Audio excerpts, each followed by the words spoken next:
Hello and welcome. I'm Asuma Katauka and you are watching NewsX World. Let's take a look at some of the top stories. The U.S. state envoy Steve Witkoff has now landed in Russia, marking a rare high-level engagement amid escalating tensions. The U.S. President Donald Trump has said a decision on Russian oil sanctions will be made following today's scheduled meeting between Steve Witkoff and Russian leadership in Moscow. Gaza's water crisis has reached catastrophic levels, with polluted aquifers, broken pipelines, and average water consumptions falling far below minimum emergency needs. Aid agencies warn that while the world focuses on starvation amid Israel's 22-month military campaign, a parallel thirst crisis has unfolded as plans for a new pipeline from Egypt emerge. While Gaza's Civil Defense Agency has reported that 20 people were killed when an aid truck overturned on a crowd of aid seekers, meanwhile the United Nations has warned of catastrophic consequences if Israeli Prime Minister Benjamin Netanyahu pursues a full military takeover of Gaza, while US President Donald Trump declined to comment on the takeover plan. Today marks 80 years since the U.S. dropped the atomic bomb on Hiroshima, Japan, killing around 140,000 people. United Nations Chief Antonio Guterres warned that nuclear weapons are being used as a tool of coercion, while Taiwanese and Palestinian representatives joined for the first time, marking a record 120 countries attending the ceremony. But Russia and China were absent, with the U.S. being sent only its ambassador to the ceremony without issuing a formal apology. Ukrainian President Volodymyr Zelensky said Russia struck a key gas facility in Odessa region, targeting the Orlovka interconnector, undermining Ukraine's winter preparations. The attack follows earlier strikes that severely damaged domestic gas production as Kyiv struggles to maintain energy security amid ongoing conflict with Russia. India's National Security Advisor Ajit Doval was in Moscow today, amid rising tensions over India's continued imports of Russian oil. This comes as Washington threatened to increase U.S. tariffs in response to India's continuous Russian imports amid Ukraine-Russia war. Southern China is battling deadly floods and disease risks as monsoon rains peak, with Guangzhou hit by its second heaviest August rainfall this century, causing massive travel disruptions and landslides. At least 16 rivers in Guangdong have risen to dangerous levels, prompting energy rescue efforts amid warnings of more thunderstorms.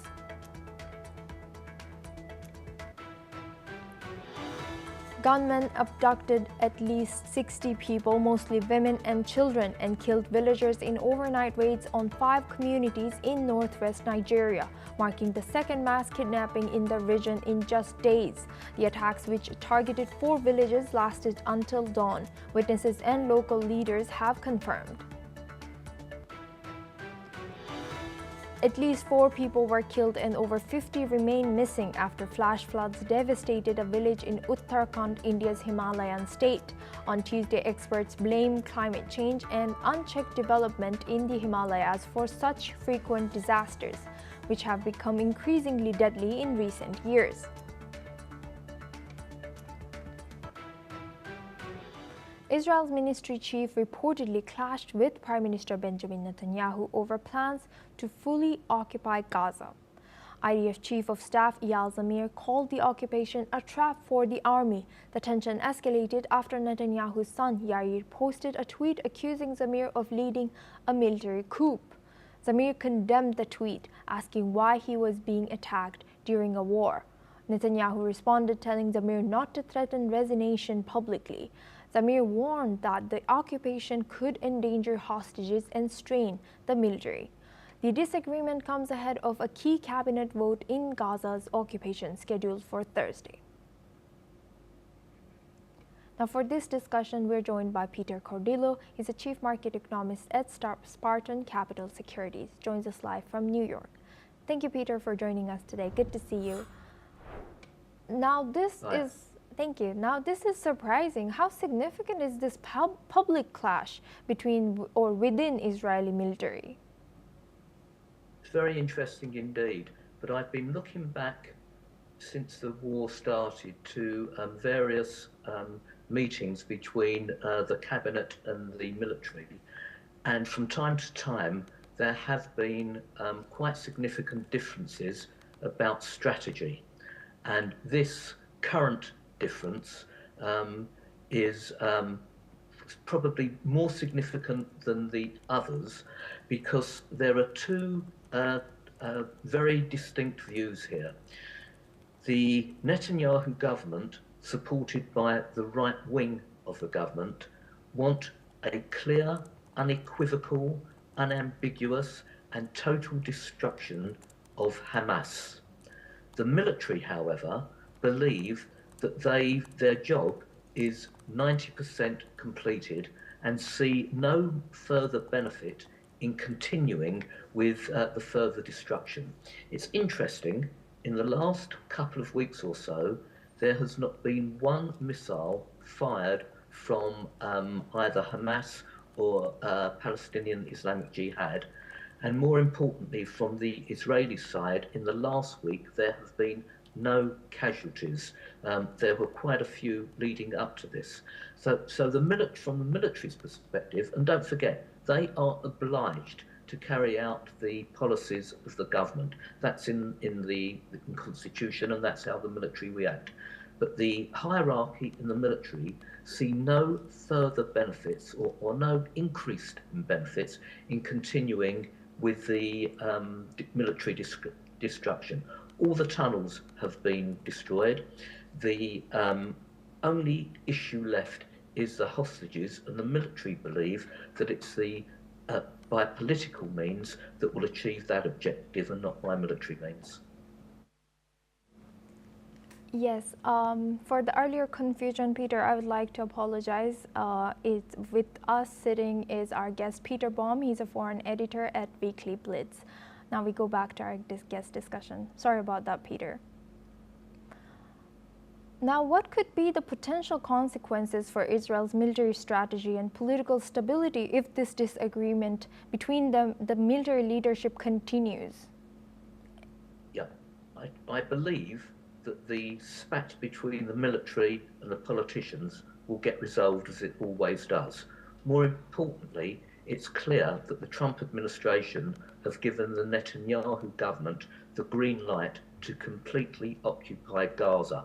Now, this won't be a permanent occupation, although the Western media will present it as being such. There's no way that it will be a permanent occupation. It will be temporary, and it will be to ensure that going forward, Israel's military buffer zone between whoever runs Gaza and Israel will be secure enough and wide enough to ensure that there will be no military threat to Israel for the years ahead. Politically, Israel will receive, as she has done for the last since October the 7th, enormous pressure and negative media coverage for wanting to ethnically cleanse the Palestinians and take over Gaza completely. But my sources indicate, confirm to me, that any takeover in Gaza will be purely on a temporary basis until such time as Israel has achieved satisfaction that there will be no further, or can be no further threats from organised terrorists from Gaza. Of course, there may be the exceptional lone wolf that will carry out a suicide bombing or something like that. But in order to achieve complete assurance that organised terrorist groups will be no threat, Israel will continue to occupy Gaza. Right. Thank you very much, Peter Baum, for always joining us and sharing your insight as a foreign editor of Weekly Blitz all the way from UK. Now we move on. Improving relations between Russia and the United States will require time, according to Kremlin spokesperson Dmitry Peskov. In remarks published today by the Russian TASS news agency, Peskov stressed that efforts to restore normal bilateral ties face inertia. He pointed out that it has been over 6 months since a new U.S. president has been inaugurated without a summit with Russian President Vladimir Putin.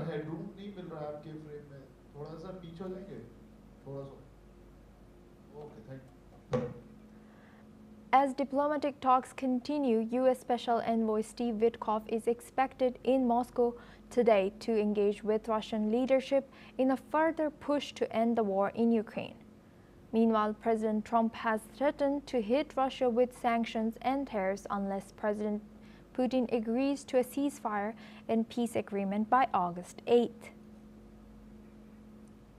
Now for this discussion, we are joined by retired Major General Sudhakarji. He's a senior geopolitical and strategic defense expert. Thank you, Major General Sudhakarji, for joining us today. Good to see you.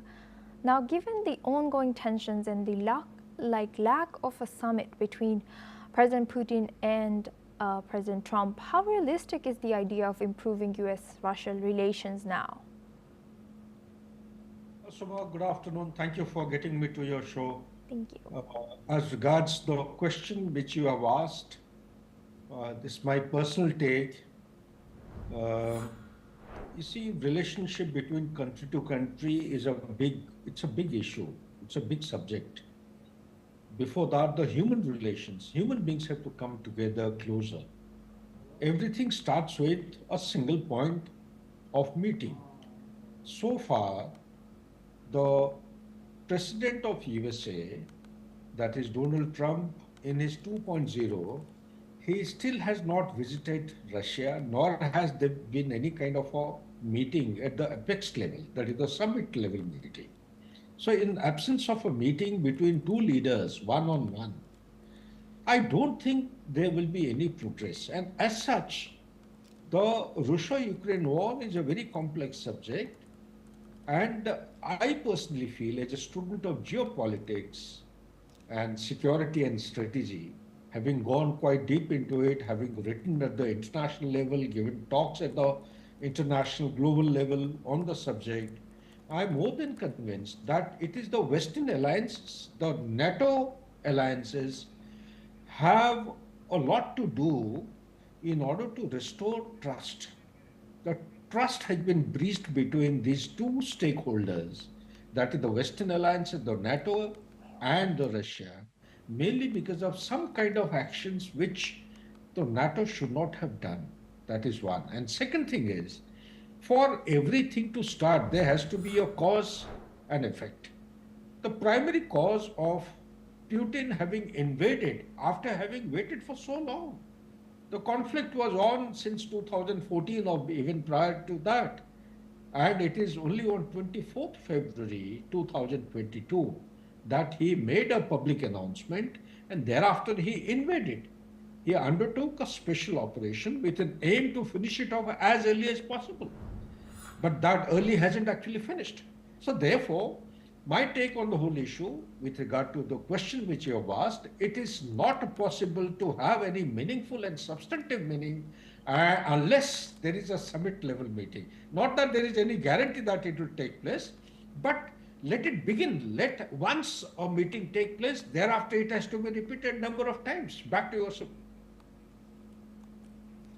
And Major General Sudhakarji, what role can diplomatic channels, even though you mentioned that it's kind of late now, but what role can there be any diplomatic channels that still are open, like now U.S. Special Envoy is in Moscow? Is it enough? You see, there are multiple issues, Asoma. You see, for the trust to be restored, it is not only diplomacy, there has to be multi-pronged approach. There has to be backdoor diplomacy, there has to be a tractor diplomacy, there can be some kind of a behavioral diplomacy. You can't have it that you just announce a date, by 8th of August, everything will come to a standstill. It doesn't happen. The war has been going on for past 4 years, or maybe even more than that. It doesn't happen like that. Or you can't at gunpoint, you say that we'll impose sanctions. How many sanctions are you going to impose on Russia? Here is a country which has got maximum sanctions. I have been reading off and on. At places it's given more than 30,000, but the bottom line is 16,000 sanctions between 2014 till date. And very interestingly, the sanctions have been imposed on Russia, and sooner the Western countries have realized that if the sanctions are extended or continued, then they are the ones who will be affected. Their industry is based on the raw material which they buy from Russia, or the electronic products, or the fuel, or the gas. So likewise, my take on the whole issue is that a very substantive, meaningful, and serious and sincere effort has to go in. There has to be, without any media, there has to be a kind of a track to dialogue, and by responsible, mature interlocutors who should be heard by the decision maker. It shouldn't happen that Donald Trump is the man. If he decides something, it has to be done that way. No, that degree of flexibility has to be given to. It could be an economist, it could be a diplomat by his profession, it could be a military man. The military diplomacy at times has actually given out of proportion success. So these kind of methods have to be tried out. In fact, the intelligence people, they have also given a lot of success. So similarly, even the doctors, the nursing staff, you really don't know who can actually deliver how much, provided there is a degree of sincerity. Back to you, Asma. Thank you very much, Major General Sudhakarji, for sharing that. Please stay with us as we come back to you for our next discussion as well. Now we move on. India's National Security Advisor Ajit Doval is set to visit Moscow this week. Amid tensions over India's continued purchases of Russian oil, Doval is expected to hold multiple meetings with Russian officials on Thursday, according to sources. The visit comes as U.S. President Donald Trump threatens to increase tariffs on Indian exports, accusing India of fueling the war in Ukraine by buying discounted Russian oil. India has rejected these threats as unjustified, and it will safeguard its economic interests. The visit follows India's strategy of maintaining oil imports from Russia, with New Delhi now the second largest buyer of Russian crude. In addition, India's External Affairs Minister Subramaniam Jaishankar is expected to visit Russia later this month. Now we go back to our guest discussion with retired Major Generals Sudhakarji. Thank you, Major General Sudhakarji, for staying with us. Now, what do you think the visit of India's National Security Advisor to Moscow signifies for India's foreign policy, particularly regarding its relationship with Russia and the ongoing U.S. pressure over oil purchases? Yes, Asoma, this is all about tariff, trust, and Trump. There are three components, I would say. Everything has actually originated from the tariff. Indiscriminate, arbitrary imposition of tariffs on any commodity being bought from a country is incorrect. As per the World Trade Organization, this is an organization which was created by none other than the leadership of USA. The same USA has backed out. So therefore, the first and foremost thing to my mind as a student of geopolitics could be that tariff has been imposed on India, and mainly because we have been buying oil from Russia, and that money is being used to extend the conflict against Ukraine, which is fallacious, which is absolutely, India has done the right thing by rejecting it. The truth is that the USA only has facilitated, it has encouraged India to buy oil, because the traditional region or the oil supply sources, they had to be reallocated or diversified to Europe at that point in time, and India had no option when the Middle East was not coming our way. So we had to look around for some other option, and Russia was officially, formally it was encouraged by none other than the USA at that point in time, so that the price level of the oil is actually, it is stabilized in the international order. This is ill-founded, and I personally feel that the cause or the reason may be something else, but this is being taken on this name. Second point, the NSA that he has visited Russia. We have multiple issues. There is a summit level meeting between our Honorable Prime Minister and Mr. Putin. Also, we have issues with regard to, there are some procurement, defense procurements, that is the S-400 batteries. There are some of the batteries which are yet to be delivered at India, and there is a dire urgent need of these for security purposes. And third and most important thing is, apart from all this, there are also issues that in spite of the sanction or the tariff having been imposed, India is determined to go ahead and continue buying oil from Russia. So this, without consulting the Yes. Russian authorities, taking a decision like this, perhaps would not be becoming of a mature and responsible nation. I think he would Yes. do well to actually discuss this issue. There are other issues such as Yes. counter-terrorism and Major the General. minerals, fertilizer, procurement of fertilizers. Major. Also, there could be a possible deal of aircraft or aerospace engine, likewise. And also, we have joint Yes. activities going on in the Indo-Pacific. Those are the issues that could be discussed between the NSA and the authorities in Russia. Back to you, sir. Yes. Thank you very much for sharing that. Please stay with us as we come back to you for our next discussion as well. Now, Russia and China have announced plans for joint naval patrols in the Asia-Pacific region, following the recent military exercises in the Sea of Japan, according to Russia's Interfax news agency. Ships from the Russian Navy and China's People's Liberation Army Navy will form a new task group to carry out patrol missions. This move follows a 5-day exercise focusing on anti-submarine and air defense missions, including live fire drills and search and rescue operations.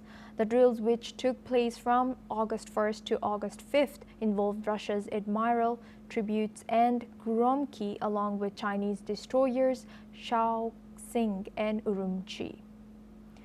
The exercises were described as defensive, aiming to enhance coordination between the two navies and not directed against any other nation. Russia and China have been strengthening their military ties with joint air patrols in the Asia-Pacific region, already underway since 2019. Now we go back to our guest discussion with retired Major General Sudhakarji. Thank you, Major General Sudhakarji, for staying with us. Now, what are the potential implications for countries in the Asia-Pacific, such as Japan or the US, for this Russia and China strengthening their military coordination? Yeah, firstly, we need to understand, Asoma, as to the geopolitics in the world order today is going through a heavy churn.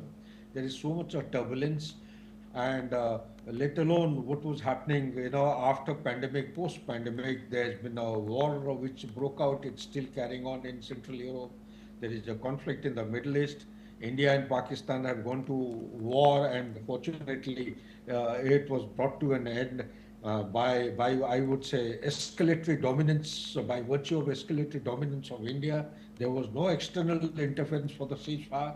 So it is between India and Pakistan they came to decide to have a halt. And now the Indo-Pacific is gradually hotting up. Now in the Indo-Pacific, there are issues related to the Quad, the Squad, and I2E2. So given the fact the kind of relationship that US is throwing up with all its allies, I would say the world order is going through being subjected to lots of antagonization and a lot of rough weather is being experienced all over. So in that case, as against a Quad, what is happening is there are very visible signatures of China and Russia coming together in form of joint training in Indo-Pacific, like you have said, indicated in East China Sea or East Japan Sea. They are carrying out joint exercises basically to enhance their interoperability capability. And although they say it is not against any country, but such kind of trainings, they have a hidden objective and classified agenda. It is meant to actually to protect themselves, to defend themselves against any kind of future aggression taking place from potential enemies. Now, who are the potential enemies? The potential enemy, as I visualize, are the elements in the Quad, that is Japan, Australia, India, and USA. But given the kind of deal that America is throwing up with almost all the countries, whether it is Japan or Korea or India, with its allies, European countries, it's a very tall order. Which side, which group, which country will go where is not known. It's a theory of unpredictability, like the way it used to be experienced in 1911. The same thing is being experienced today. So it is basically both these countries are preparing to defend themselves and coordinate their efforts, war-making efforts against the threats. Major General Sudhakarji, thank you for sharing that. Please stay with us as now we have a breaking news. Deputy Defense Minister Colonel General Alexander Fomin met with Indian Ambassador Vinay Kumar to discuss strengthening bilateral defense cooperation and confirm the potential. They emphasized their focus on advancing the privileged strategic partnership between Russia and India in a warm and friendly atmosphere. Now we go back to our guest discussion with Major General Sudhakarji. Thank you, Major General Sudhakarji, for staying with us. Now, what's your reaction about the breaking news that has just come in that Russia and India want to move forward with friendship ties? Yeah, but Russia and India, they have a standing relationship, strategic partnership between two countries. It is, you can say that it's a very deep-rooted, fully entrenched kind of lasting relationship which has been going on for quite a long time. And talk about any discipline, any field, Russia and India, they enjoy that kind of a collaborative trust and faith. And they have large many of joint ventures, like BrahMos is one of them. Now, when this indication is coming from a very senior authority of Russia, I personally feel that in these turbulent times of geopolitics and geoeconomics and geotechnology, when things are, the degree of uncertainty is going up every second moment, it is always desirable for any country to lean on to the lasting and trusted friends. Yes. Russia and India being trusted and lasting friends since long time ago. Perhaps this is a kind of a communication which is very reassuring to India. Mm-hmm. Don't worry, nothing is going to happen. We'll stand by you the way we stood by you in 1971 liberation of Bangladesh, when the 7th Fleet had been sent by America. It is Russia or the USSR which came to India's rescue.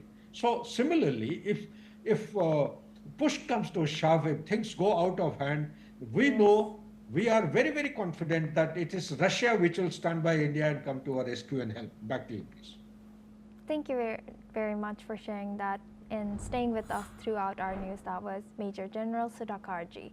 Now we move on to our next news. U.S. President Donald Trump announced on Tuesday that he will decide by the end of this week on a nominee to fill the vacancy left by Federal Reserve Governor Adriana Kugler, who will leave her position to return to academia.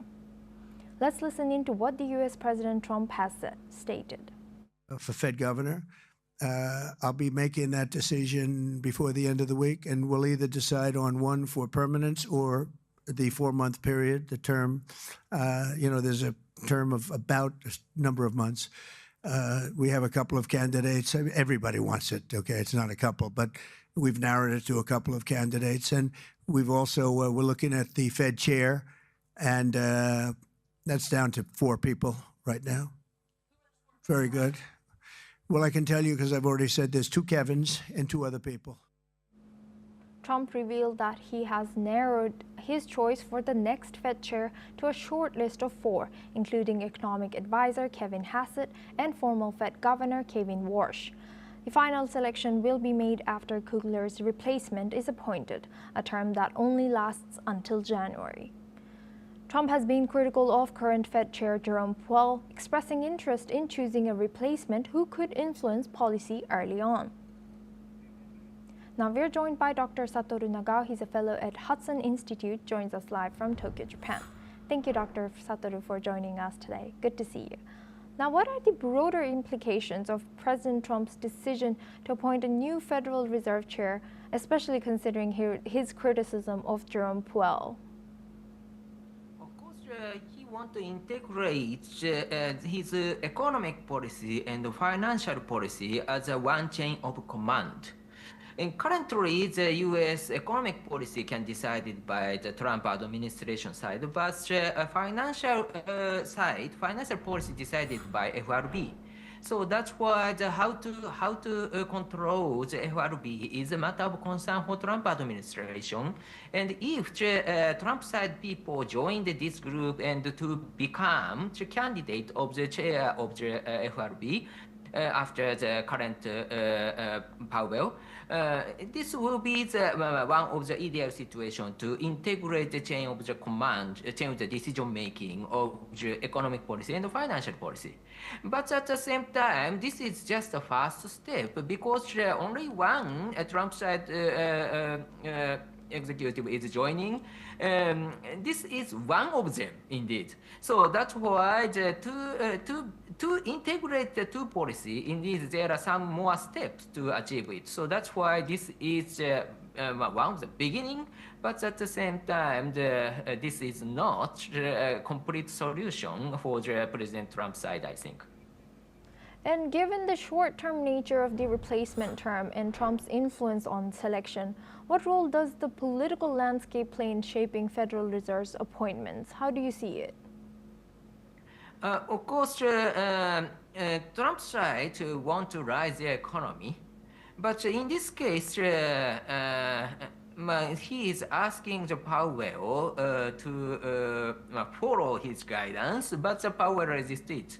So currently, President Trump was very frustrated because what he want to do is not completely opposite to the current Powell's policy of the FRB. So that's why this was one kind of the scandal view from the other side. For example, the Trump supporter, for example, the audience who view this situation between the White House and FRB.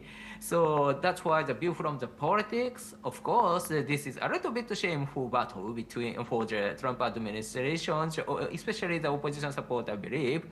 So that's why this is political scandal. But at the same time, anyway, this situation creates a topic. But anyway, moving is step by step. So that's why even if the next candidate will be the Trump supporter side, but still this is the first step. And so indeed, the financial policy still rely on the FRB side. Thank you very much, Dr. Satoru Nagao, as always, coming and joining us and sharing your insight. Well, that's all we have time for. We will continue to bring more news updates from around the world.